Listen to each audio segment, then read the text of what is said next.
আজকে একটা পার্সেল আইছে কুরিয়ারের। আজকে পার্সেলটা খুললা দেখুন কি আইছে, আপনারা সবাই দেখবেন। এ পাম্পির ছিল 565 টাকা।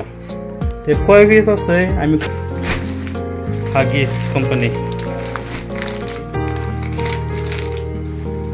এটা আছে 90 পিস। 90 পিসের একদম ছোটো সাইজটা, 12 ঘন্টা পর্যন্ত আপ টু 12 আওয়ার্স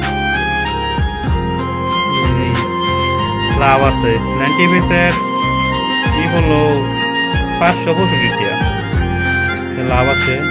খুললা যাইতেছে এবারে।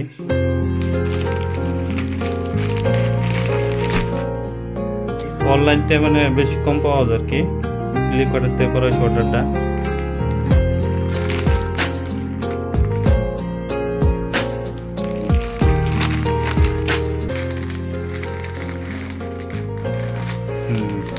মেলায় দেখি বস্তুটা কি সিস্টেম ভালোই তো আছে।